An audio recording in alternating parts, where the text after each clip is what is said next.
दुनिया के बाहरी दुश्मन उतने खतरनाक नहीं होते जितना आपके भीतर छिपा हुआ सबसे बड़ा शत्रु। यह शत्रु कौन है और इसे पराजित कर मनुष्य कैसे सही मार्ग पर स्थायी रूप से चल सकता है, इसी विषय पर आज हम आपको एक अद्भुत कहानी सुनाएंगे। तो आइए शुरुआत करते हैं। नमस्कार दोस्तों, स्वागत है आपका हमारे चैनल सिद्धार्थ इंस्पायर्ड पर। आज हम आपको एक प्राचीन और प्रेरणादायक कहानी सुनाने जा रहे हैं। एक गांव में एक महत्वाकांक्षी लड़का रहता था। वह अपने जीवन में बड़े बड़े लक्ष्य हासिल करना चाहता था। उसकी मेहनत और दृढ़ता के कारण गांव के लोग उसकी बहुत सराहना करते थे। गांव वालों का मानना था कि वह लड़का एक दिन महान कार्य करेगा और उनके गांव की दशा बदल देगा। लड़के को भी खुद पर पूरा भरोसा था कि वह अपने सपनों को सच कर सकता है। यही आत्मविश्वास उसकी कड़ी मेहनत और समर्पण का परिणाम था। लड़का घंटों तलवारबाजी का अभ्यास करता। उसकी मेहनत ने उसे शारीरिक रूप से ताकतवर और मानसिक रूप से दृढ़ बना दिया था। जब वह अभ्यास के बाद घर लौटता तो कई लड़कियां उसकी ओर आकर्षित होकर मुस्कुरातीं। हालांकि वह इन चीजों पर ज्यादा ध्यान नहीं देता था। वह सिर्फ अपने लक्ष्य पर केंद्रित रहता और घर पहुंचते ही अपनी तलवार की धार तेज करने में जुट जाता। एक अंधेरी रात, जब वह लालटेन की रोशनी में तलवार को तेज कर रहा था, तभी उसे अपने पीछे से किसी के धीरे धीरे उसका नाम पुकारने की आवाज सुनाई दी। वह तुरंत सतर्क हो गया और तलवार हाथ में लेकर खड़ा हो गया।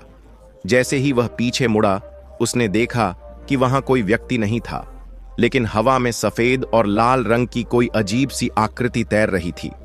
यह आकृति एक आत्मा थी। वह न पूरी तरह स्त्री जैसी दिख रही थी, न पुरुष जैसी। उसके चेहरे पर भाव न खुशी के थे और न उदासी के, बस एक विचित्र अभिव्यक्ति थी। आत्मा ने कहा, मैं दिखाने वाली आत्मा हूं। लड़का यह सुनकर थोड़ा चौंका, लेकिन उसने डरने की बजाय अपनी तलवार उठाई और पूछा, तुम कौन हो और यहां क्यों आई हो? आत्मा ने जवाब दिया, मैं तुम्हें अपनी शक्ति दिखाना चाहती हूं। मैं वह सब दिखा सकती हूं जो तुम देखना चाहते हो। यह सुनकर लड़का उत्सुक हो गया और बोला, क्या तुम सच में मुझे कुछ भी दिखा सकती हो? तो मुझे इस दुनिया की सबसे कीमती तलवार दिखाओ जो सोने और हीरे जवाहरात से बनी हो। आत्मा ने मुस्कुराते हुए फूंक मारी, जिससे एक छोटा सा बादल बना। उस बादल में लड़के को एक चमचमाती तलवार दिखाई दी जो पूरी तरह से सोने की बनी थी और हीरे जवाहरात से जड़ी हुई थी। तलवार के साथ एक योद्धा अभ्यास कर रहा था। यह दृश्य कुछ पल तक रहा और फिर अचानक गायब हो गया। यह सब देखकर लड़का बेहद प्रसन्न हो गया। उसने सोचा, यह आत्मा तो वाकई बहुत उपयोगी और मजेदार है। तभी उसके मन में एक नया विचार आया, जो आमतौर पर किसी भी युवा के मन में आ सकता है। मुस्कुराते हुए उसने कहा, अब मुझे इस दुनिया की सबसे सुंदर लड़की दिखाओ। आत्मा ने एक बार फिर फूंक मारी और उसके सामने एक बादल प्रकट हुआ। बादल के भीतर एक अप्रतिम रूपवती लड़की दिखाई दी। उस लड़की के घने काले बाल, गहरी बड़ी बड़ी आंखें, मोहक चेहरा और बेहद आकर्षक काया देखकर लड़का मंत्रमुग्ध हो गया। उसने इतनी सुंदर लड़की अपने सपने में भी नहीं देखी थी। वह लड़की को टकटकी लगाए देखता रहा, मानो उसकी पलकें झपकना ही भूल गई हों। लेकिन कुछ पलों बाद वह छवि और बादल गायब हो गए। यह देखकर लड़के को बड़ा अजीब और खालीपन महसूस हुआ। थोड़ी देर बाद उसने आत्मा से कहा, अब मुझे इस संसार के सबसे शक्तिशाली योद्धा को दिखाओ। आत्मा ने फिर से बादल बनाया और उसमें एक विशालकाय योद्धा प्रकट हुआ। वह योद्धा लंबे, बलशाली और डरावने रूप का था, जो एक एक करके अन्य सभी योद्धाओं को परास्त कर रहा था। उसकी ताकत और तलवारबाजी की कला देखकर लड़का भीतर ही भीतर प्रेरित हुआ और सोचने लगा, एक दिन मैं भी ऐसा ही महान योद्धा बनूंगा। इतना सब देखने के बाद लड़के ने आत्मा से कहा, बस अब बहुत हुआ, मैंने काफी कुछ देख लिया, अब तुम जा सकती हो। यह कहकर वह अपनी तलवार की धार तेज करने के काम में व्यस्त हो गया। आत्मा ने उत्तर दिया, ठीक है, अभी के लिए मैं चली जाती हूं, लेकिन अगर कभी तुम्हारा कुछ और देखने का मन हो तो घर के पीछे वाले जंगल में आ जाना। मैं तुम्हें वह सब दिखा दूंगी जो तुम देखना चाहोगे। लड़के ने आत्मा की बात को ज्यादा गंभीरता से नहीं लिया और अपनी दिनचर्या में लौट गया। लेकिन जैसे जैसे दिन बीतते गए, लड़के के मन में आत्मा द्वारा दिखाए गए दृश्यों की यादें बार बार उभरने लगीं। कई बार वह जंगल जाता, आत्मा से मिलता और फिर वापस घर आ जाता। एक दिन तलवारबाजी के अभ्यास के बाद वह थका हुआ था। उसने सोचा, चलो आज आत्मा से मिल ही लेता हूं। वह आत्मा के पास गया और उससे अलग अलग इच्छाएं पूरी करने को कहा। उसने दुनिया की सबसे खूबसूरत जगहों को देखा, विभिन्न मौसमों का आनंद लिया, उन दोस्तों को देखा जो उससे दूर थे और यहां तक कि बार बार खूबसूरत लड़कियों को भी देखा। धीरे धीरे यह उसकी दिनचर्या बन गई। हफ्ते फिर महीने बीत गए। उसकी आदतें बदलने लगीं। जहां पहले वह घंटों तलवारबाजी का अभ्यास करता था, अब वह 1 घंटा पहले ही घर लौटने लगा। कुछ समय बाद उसने आत्मा को अपने घर पर ही बुला लिया ताकि वह जब चाहे जो चाहे देख सके। शुरू में वह 1 घंटा पहले लौटता, फिर धीरे धीरे 2 घंटे और फिर 3 घंटे पहले लौटने लगा। वह अक्सर आत्मा से कहता, मुझे दिखाओ कि योद्धा कैसे लड़ते हैं। वह योद्धाओं की लड़ाई देखकर आनंद लेता और सोचता, काश मैं भी एक दिन ऐसा बनूं। लेकिन इस आदत ने उसे आलसी बना दिया। उसकी मेहनत और लगन कमजोर होने लगी। अब जब वह तलवारबाजी के अभ्यास से लौटता तो पहले की तरह लड़कियों की मुस्कान पर ध्यान ही नहीं देता। वह उन्हें पूरी तरह नजरअंदाज करने लगा। उसकी दिनचर्या बदल गई थी। वह जोश और मेहनत से दूर होकर आराम तलब बनता जा रहा था और उसकी महत्वाकांक्षाएं धीरे धीरे धुंधली पड़ने लगीं। अब उसने इतनी अद्वितीय और सुंदर लड़कियों को देख लिया था कि वह सोचने लगा, काश एक दिन मुझे भी ऐसी कोई लड़की मिले। जिस दिन ऐसा होगा मैं उसी से विवाह करूंगा और उसी के साथ अपना जीवन बिताऊंगा। यह विचार उसके मन में गहराई से बैठ गया। इसके अलावा वह आत्मा से बार बार उस समय दुनिया में हो रहे युद्धों को दिखाने के लिए कहता। वह इन लड़ाइयों को देखता और उनमें से किसी योद्धा को अपना आदर्श बना लेता। वह उसे देखकर प्रशंसा करता, खुश होता और तालियां बजाता। लेकिन जब उसका चुना हुआ योद्धा हार जाता तो उसे गहरी निराशा होती। फिर वह किसी और योद्धा को अपना नायक बना लेता और उसके लिए उत्साह व्यक्त करता। धीरे धीरे इन चीजों में उसे इतना आनंद आने लगा कि उसने तलवारबाजी का अभ्यास लगभग बंद कर दिया। अब वह केवल कभी कभार अपनी तलवार को तेज करता और कुछ महीनों बाद तो उसने इसे पूरी तरह छोड़ ही दिया। कई साल बीत गए। उसकी तलवार वहीं पड़ी रही और उस पर जंग लगने लगा। लेकिन उसे इस बात की कोई चिंता नहीं थी, क्योंकि उसे आत्मा की शक्तियों का उपयोग करके मनोरंजन करने में मजा आ रहा था। समय बीतने के साथ वह आनंद भी फीका पड़ने लगा। अब जब वह अन्य महान योद्धाओं को देखता तो उसकी तुलना अपने आप से करता। इससे उसे भीतर ही भीतर ईर्ष्या होने लगी। उसने महसूस किया कि वह कितना कमजोर हो चुका है। वह खुद को इन योद्धाओं से कमतर समझने लगा। उसे लगता, वे मुझसे बेहतर हैं, उनके पास वो सब है जो मेरे पास नहीं है। शायद मैं कभी महान योद्धा बन ही नहीं सकता। जो योद्धा कभी उसके नायक थे, अब उनसे उसे जलन होने लगी। वह उनकी आलोचना करता, उनकी कमजोरियां खोजता और यहां तक कि उन्हें अपशब्द कहने लगा। उसकी हालत इतनी बिगड़ गई कि अब वह ठीक से दौड़ भी नहीं सकता था। उसका शरीर भारी और कमजोर हो गया था। तलवार और ढाल का वजन भी उसे असहनीय लगने लगा। उसकी फुर्ती और कौशल पूरी तरह खत्म हो चुके थे। इस तरह कई साल और बीत गए। अब वह अपने सपनों को छोड़ चुका था।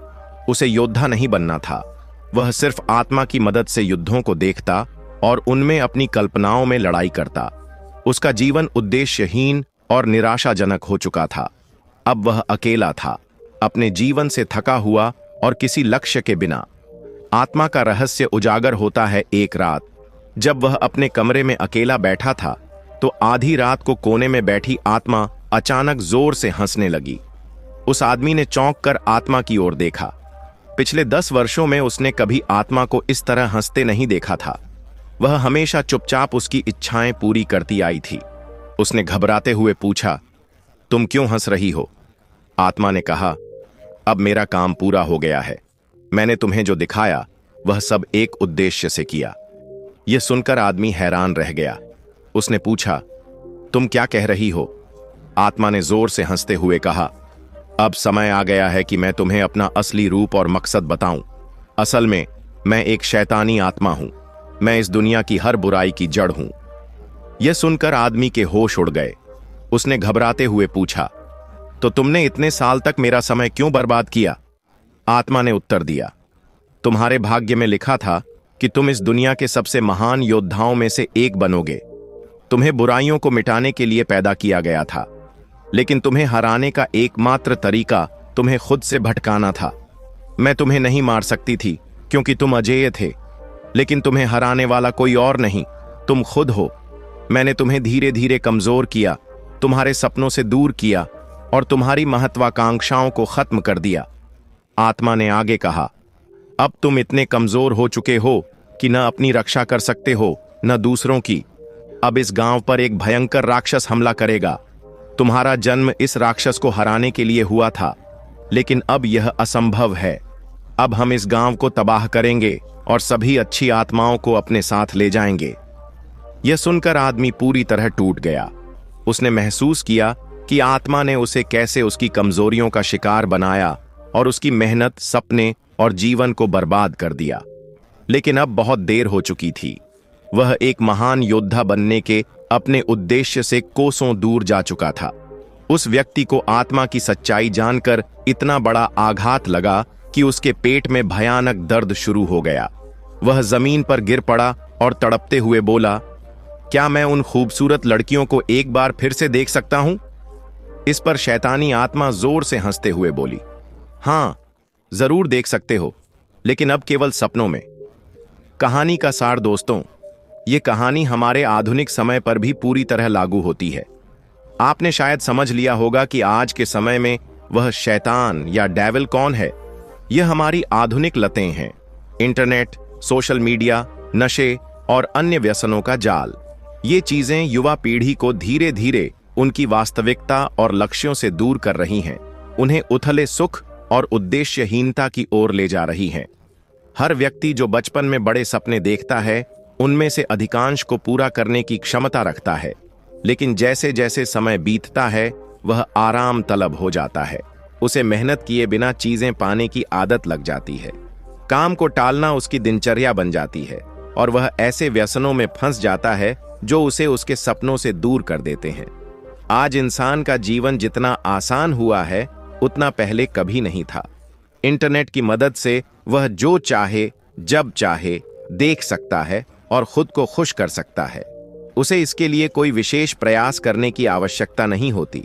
दैनिक जरूरतों की चीजें भी इतनी आसानी से उपलब्ध हैं कि उनके लिए पहले जैसी शारीरिक मेहनत की जरूरत नहीं पड़ती।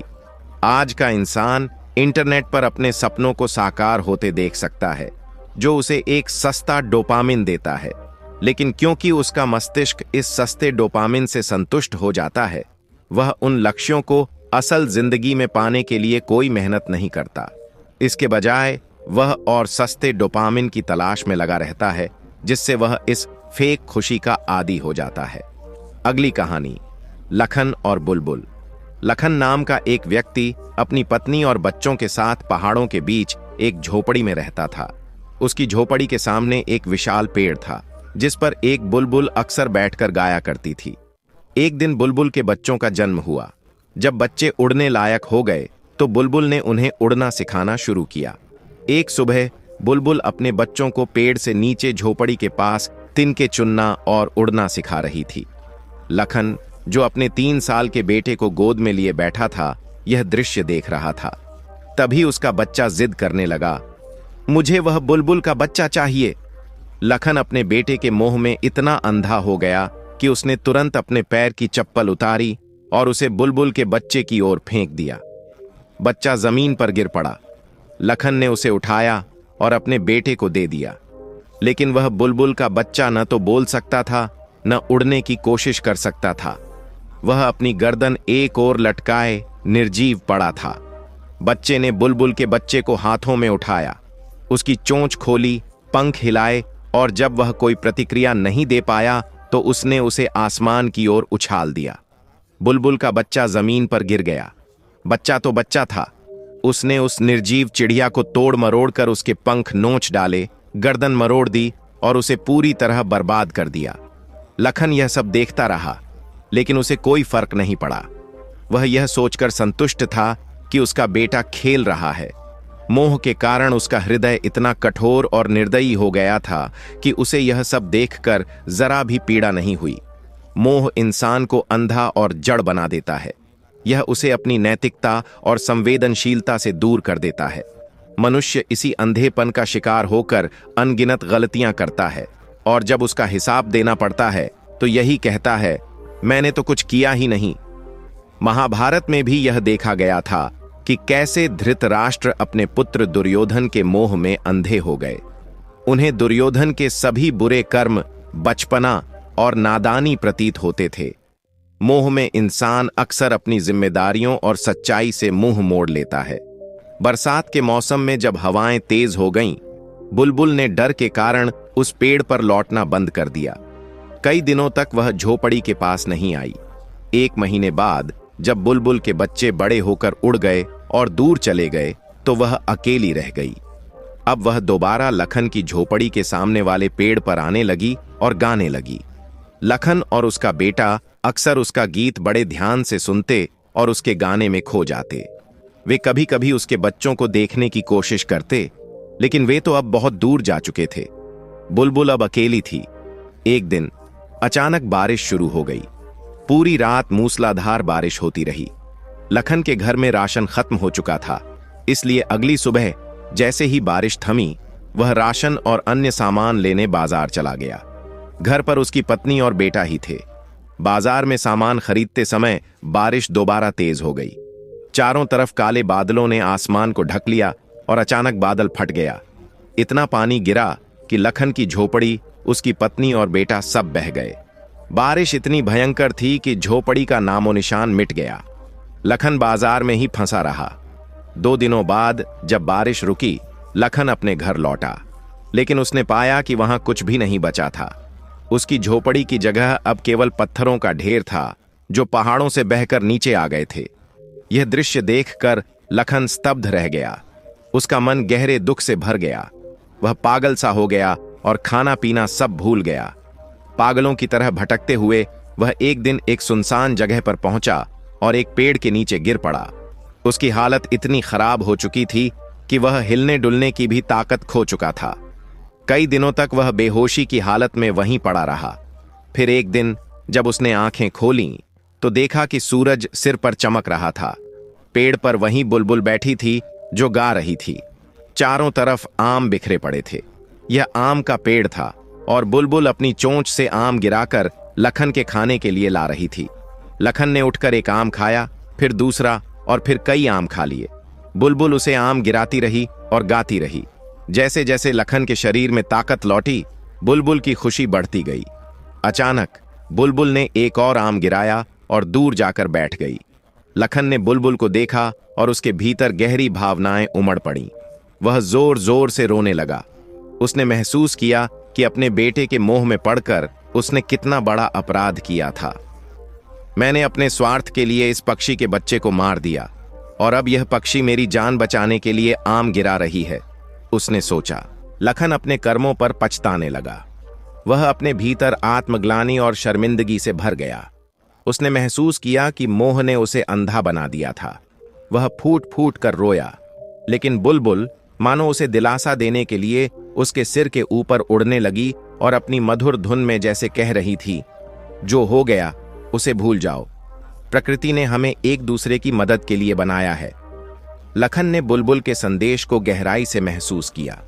उसने मन ही मन प्रण किया कि अब से वह अपने जीवन को दूसरों की भलाई के लिए समर्पित करेगा।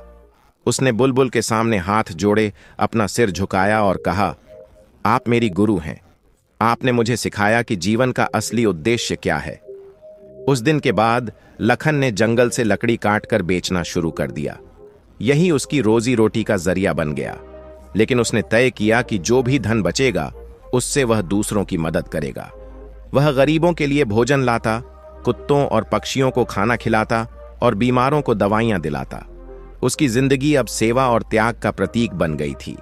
धीरे धीरे लखन की इस परोपकारी जीवन शैली के बारे में दूर दूर तक खबर फैलने लगी। लोग उसे जानने और मिलने आने लगे। एक दिन उसे एक बड़े समारोह में बुलाया गया, जहां लोगों ने उसकी खूब सराहना की और उसे सम्मानित किया। लखन ने बुलबुल के साथ सेवा करने का संकल्प लिया। कहते हैं कि आज वह इलाका बुलबुल सेवा के नाम से पूरी दुनिया में मशहूर है। शायद यह कहानी काल्पनिक हो, लेकिन यह एक महत्वपूर्ण आदर्श और सीख प्रस्तुत करती है। इस दुनिया में हमें एक दूसरे की सहायता के लिए बनाया गया है, न कि किसी को कष्ट देने या तकलीफ पहुंचाने के लिए। इस कहानी से प्रेरणा लेकर हमें जहां तक संभव हो दूसरों की मदद करनी चाहिए। मुझे उम्मीद है कि इस कहानी ने आपके जीवन में सकारात्मक बदलाव लाने की प्रेरणा दी होगी। यदि आपने इस कहानी से कुछ सीखा है तो कृपया अपनी राय कमेंट में साझा करें। इसे अपने परिवार, मित्रों और प्रियजनों के साथ भी साझा करें ताकि वे भी इस संदेश से लाभान्वित हो सकें। अगर आपको यह कहानी और वीडियो पसंद आई हो तो इसे लाइक करें, और यदि आपने अब तक हमारे चैनल को सब्सक्राइब नहीं किया है तो कृपया अभी सब्सक्राइब करें। मनुष्य की असफलता का सबसे बड़ा कारण अक्सर उसकी खुद की सोच होती है। अधिकतर बाधाएं हमारे पुराने, सीमित और जड़ विचारों में छिपी होती हैं। यदि आप अपने अवचेतन मन, सबकॉन्शियस माइंड की असीमित क्षमताओं का उपयोग करना चाहते हैं तो सबसे पहले अपनी सोच को विस्तृत बनाना होगा। गीता में कहा गया है, परिवर्तन संसार का नियम है। यह सत्य हर क्षेत्र में लागू होता है। सफल लोग किसी भी बदलाव को स्वीकार करने में पीछे नहीं हटते, क्योंकि उनकी सोच लचीली होती है। अवचेतन मन को जागृत करने के लिए सबसे पहले अपने सभी विचारों को स्वीकार करें। खुद को यह विश्वास दिलाएं कि आप अपने विचारों को दबा नहीं रहे, बल्कि उन्हें समझने का प्रयास कर रहे हैं। इसके बाद अपने मन को यह भी समझाएं कि आप क्यों एक विचार को बदलना चाहते हैं। अपने चेतन मन को शांत करें, क्योंकि जब चेतन मन शांत होता है तभी अवचेतन मन सक्रिय होता है। यह वह समय है जब आप नए और सकारात्मक विचार अपने अवचेतन मन में रोप सकते हैं। ध्यान और योग का अभ्यास अवचेतन मन को जागृत करने का सबसे प्रभावी तरीका है। यह सुनने में कठिन लग सकता है, लेकिन यदि आप यह समझ लें कि आपका अवचेतन मन अलादीन के चिराग के जिन्न की तरह है जो आपकी हर इच्छा पूरी कर सकता है, तो आप इसकी शक्ति का उपयोग करना सीख जाएंगे। हम में से अधिकतर लोग अपने परिवार और प्रियजनों की ख्वाहिशों को पूरा करने के लिए खुद को समर्पित कर देते हैं। हम चाहते हैं कि जिन लोगों को हम अपना मानते हैं वे हमेशा खुश रहें और उनके जीवन में किसी भी चीज की कमी न हो। इसलिए हम उनकी खुशी के लिए अपने सपनों को त्याग देते हैं और बिना रुके उनके लिए मेहनत करते रहते हैं। लेकिन जब आप उनकी इच्छाओं को पूरा करने के बाद अपनी एक छोटी सी ख्वाहिश पूरी करना चाहते हैं तो वही लोग आपको स्वार्थी कहने लगते हैं। वे आपकी बातों को समझने के बजाय आपकी आलोचना करने लगते हैं। जब आप अपनी हर चीज दूसरों के लिए समर्पित कर देते हैं और बदले में अपेक्षा रखते हैं कि वे आपको सम्मान दें, तब वही लोग आपकी इच्छाओं को स्वार्थ कहकर नकार देते हैं। जब वे आपकी बातों पर सवाल उठाते हैं और आपके त्याग को महत्वहीन समझते हैं तो दिल को गहरी चोट पहुंचती है। यह अनुभव हमें यह एहसास कराता है कि यहाँ कोई भी वास्तव में हमारा अपना नहीं है। आपने अपने जीवन में कभी न कभी यह अनुभव अवश्य किया होगा। ऐसा होना स्वाभाविक है, क्योंकि यह हर किसी के साथ होता है। इसका मुख्य कारण यह है कि हम सच्चाई को देख नहीं पाते। सच्चाई यह है कि यहाँ कोई भी पूरी तरह से अपना नहीं है। जैसे ही आप किसी को अपना मानते हैं, वह व्यक्ति एक दूसरा बन जाता है। यह इसलिए होता है क्योंकि सच्चा अपना कोई और है, जिसे आप देख नहीं पाते, जिससे आप मिल नहीं सकते और जिसकी बात आप कभी सुन नहीं पाते। हमारे सारे रिश्ते स्वार्थ पर आधारित होते हैं। यदि आप उन लोगों को जिन्हें आप अपना मानते हैं देना बंद कर दें, तो आप देखेंगे कि उनका व्यवहार तुरंत बदल जाता है। यही वह क्षण होता है जब आप यह महसूस करते हैं कि आपका सच्चा साथी कोई और है। बहुत समय पहले एक नगर में एक युवक रहता था। वह अपने परिवार और प्रियजनों के लिए जी जान से मेहनत करता था, लेकिन उनकी अपेक्षाओं और व्यवहार से इतना परेशान हो गया कि उसने जीवन समाप्त करने का निर्णय ले लिया। नदी के किनारे जब वह अपने जीवन को समाप्त करने की तैयारी कर रहा था, तभी एक गुरु वहां पहुंचे। उन्होंने युवक से पूछा, क्या बात है बेटा, तुम अपने इस अनमोल जीवन को क्यों नष्ट करना चाहते हो? युवक ने उदासी से कहा, गुरुदेव, जिन लोगों को मैंने अपना माना, जिनकी हर ख्वाहिश पूरी की, जिनके लिए मैंने सब कुछ लुटा दिया, वही आज कहते हैं कि मैंने उनके लिए कुछ नहीं किया। उन्होंने मेरे त्याग को मिट्टी में मिला दिया। अब मुझे लगता है कि मेरा पूरा जीवन व्यर्थ हो गया है। मैंने जिनके लिए सब कुछ किया वही मुझे छोड़ गए। अब मेरे पास जीने का कोई कारण नहीं बचा। गुरु ने उसकी सारी बातें ध्यान से सुनी और मुस्कुराते हुए कहा, बेटा, इस दुनिया में एक ऐसा व्यक्ति है जो तुम्हारा सच्चा साथी है। वह तुम्हारे लिए हर समय खड़ा है। उसका और तुम्हारा रिश्ता किसी स्वार्थ पर आधारित नहीं है। वह तुम्हें हमेशा कुछ न कुछ देता है, लेकिन तुमने उसे कभी देखा ही नहीं। यह सुनकर युवक चकित हो गया। उसने पूछा, गुरुदेव, कौन है वह व्यक्ति? मुझे तो ऐसा कोई नहीं दिखता। मेरे दोस्त, परिवार, रिश्तेदार, सबके साथ मेरा संबंध स्वार्थ पर आधारित रहा है। तो आप किसकी बात कर रहे हैं? गुरु ने युवक को समझाया, तुमने उसे कभी देखा नहीं, न उसकी बात सुनी, लेकिन वह तुम्हारा सच्चा साथी है। चलो, मैं तुम्हें उससे मिलवाता हूं। गुरु युवक को एक गुफा में ले गए। वह गुफा बहुत बड़ी थी और अंदर घना अंधेरा था। उन्होंने युवक को गुफा के अंदर बैठाया और बाहर जाकर गुफा का मुंह बंद कर दिया। जैसे ही गुफा का द्वार बंद हुआ, युवक अंदर जोर जोर से चिल्लाने लगा। गुरु की सीख, अपनेपन का सच। जब युवक को गुफा में बंद किया गया तो वह घबराकर जोर जोर से चिल्लाने लगा, हे गुरुवर, आपने इस दरवाजे का मुख बंद कर दिया है। मुझे बाहर निकालिए, मेरा दम घुट रहा है। गुरु बाहर खड़े होकर मुस्कुराते हुए बोले, बेटा, तुम्हारे अपने भी तुम्हें इसी तरह कठिनाई में छोड़कर चले जाते हैं। वे केवल तब तक तुम्हारे साथ होते हैं जब तक तुम उनके काम आ रहे हो। जैसे ही तुम उनके किसी काम के नहीं रहते, वे तुम्हें भूल जाते हैं। युवक भीतर से चीखता रहा, आप भी तो दूसरों की तरह निकले। आपने भी मुझे मेरी परेशानी में छोड़ दिया। गुरु ने शांत स्वर में उत्तर दिया, बेटा, जिन्हें तुम अपना मानते हो वे वास्तव में तुम्हारे नहीं हैं। उनका अपनापन केवल स्वार्थ तक सीमित है। गुरु ने गुफा का दरवाजा नहीं खोला। अंदर युवक चिल्लाता रहा और फिर थक कर रोने लगा। वह सोचने लगा, मैं इस अंधेरी गुफा में फंस गया हूं, अब यहां से कैसे निकलूंगा। कुछ देर बाद वह शांत हुआ। उसने निश्चय किया कि वह खुद इस गुफा से बाहर निकलने का रास्ता खोजेगा। उसने अंधेरे में टटोलना शुरू किया और कई घंटों की मेहनत के बाद गुफा से बाहर निकलने का दूसरा मार्ग ढूंढ निकाला। जब वह गुफा से बाहर आया तो उसने देखा कि गुरु अभी भी वहीं बैठे हुए थे। यह देखकर युवक क्रोधित हो गया और गुरु से कहा, आपने मुझे गुफा में क्यों बंद किया था? अगर मेरी मृत्यु हो जाती तो क्या होता? गुरु ने मुस्कुराते हुए कहा, शांत हो जाओ बेटा, मुझे पहले यह बताओ कि तुम्हें गुफा से बाहर किसने निकाला? युवक ने झुंझलाकर कहा, और कौन मुझे बाहर लाता? मैं खुद वहां अकेला था और मैंने ही अपना रास्ता निकाला। गुरु ने मुस्कुराते हुए उत्तर दिया, यही तो मैंने तुम्हें समझाने की कोशिश की। देखा, आखिरकार तुम्हें खुद ही अपनी मदद करनी पड़ी। कोई और तुम्हें बचाने नहीं आया। यही जीवन का सबसे बड़ा सत्य है। हम ही अपने सच्चे साथी हैं। मुसीबत में केवल हम ही अपने साथ खड़े रहते हैं। गुरु ने आगे कहा, सोचो, जो व्यक्ति खुद का ना हो सका वह तुम्हारा कैसे होगा?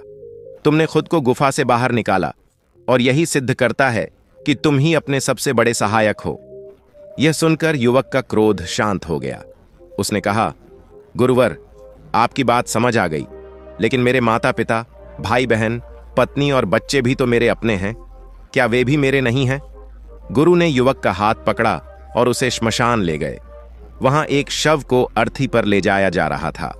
उस शव की ओर इशारा करते हुए गुरु ने पूछा, बेटा, इस मृत व्यक्ति को देखो। गुरु ने युवक को श्मशान में खड़े होकर मृत व्यक्ति के अंतिम संस्कार को देखने के लिए कहा। उन्होंने कहा, देखो बेटा, इस मृत व्यक्ति की अर्थी बहुत लोगों के पास से गुजरी होगी, लेकिन उनमें से केवल कुछ ही लोग उसे श्मशान तक लेकर आए हैं। ये वे लोग हैं जिन्हें वह अपना मानता था, उसके मित्र, परिवार वाले और बच्चे। कुछ के चेहरे पर आंसू होंगे तो कुछ बिना भाव के ज्ञान बांटते नजर आएंगे, लेकिन जैसे ही यह चिता जलने लगेगी, ये सभी लोग धीरे धीरे यहां से चले जाएंगे और उसे हमेशा के लिए भूल जाएंगे।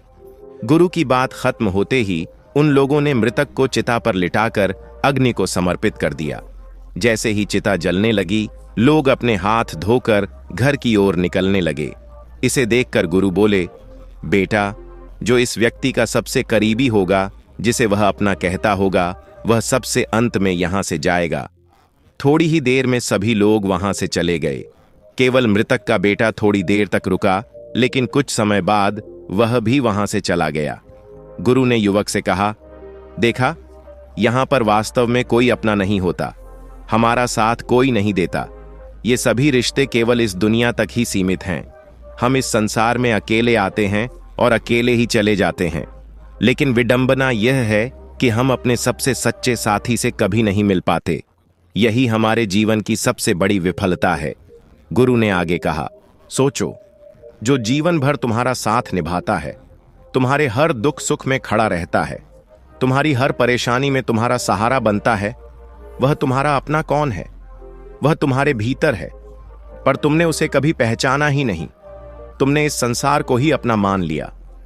गुरु ने चिता की ओर इशारा करते हुए कहा, देखो, इस मृत व्यक्ति की पत्नी 4 दिनों तक शोक मनाएगी, उसकी मां 8 दिनों तक उसके लिए रोएगी, लेकिन फिर सब अपनी अपनी जिंदगी में व्यस्त हो जाएंगे। यही संसार का नियम है। लोग शोक मनाते हैं, लेकिन समय के साथ सब भूल जाते हैं। यह सुनकर युवक ने कहा, गुरुवर, आपकी बातें सत्य हैं, लेकिन मैं अब भी समझ नहीं पा रहा कि आप कह रहे हैं कि ये सारे रिश्ते मेरे अपने नहीं हैं, और फिर भी आप यह कह रहे हैं कि उन्हें छोड़ो मत। आप कहना क्या चाहते हैं? गुरु मुस्कुराए और बोले, बेटा, जिस दिन तुम्हारा तुमसे मिलन हो जाएगा, उस दिन से तुम दूसरों के लिए दुखी नहीं रहोगे। तुम उनके लिए जो भी करोगे, वह निस्वार्थ भाव से करोगे। तब तुम्हारा उद्देश्य केवल यह होगा कि तुमसे किसी को मदद मिले, और बदले में तुम कुछ भी पाने की अपेक्षा नहीं रखोगे। गुरु ने युवक को याद दिलाया, अभी कुछ समय पहले तुम यही सोच रहे थे कि तुमने अपने प्रियजनों के लिए कितना कुछ किया, लेकिन बदले में तुम्हें उनका सम्मान भी नहीं मिला। तुम उनसे केवल थोड़ा सा प्यार और आदर चाहते थे, लेकिन जब तुम स्वयं को पहचान लोगे, तो तुम केवल अपने कर्तव्यों पर ध्यान दोगे, बिना किसी अपेक्षा के। यही जीवन का असली अर्थ है। ये कहानी हमें सिखाती है कि जीवन का सबसे बड़ा सत्य यह है कि हमारा सबसे करीबी साथी हमारा स्वयं है। जब हम अपने भीतर झांकते हैं, अपने आप से जुड़ते हैं, तो हमें सच्चे सुख और संतोष का अनुभव होता है। दूसरों के प्रति निस्वार्थ भाव से जीना और उनकी मदद करना ही जीवन का असली उद्देश्य है।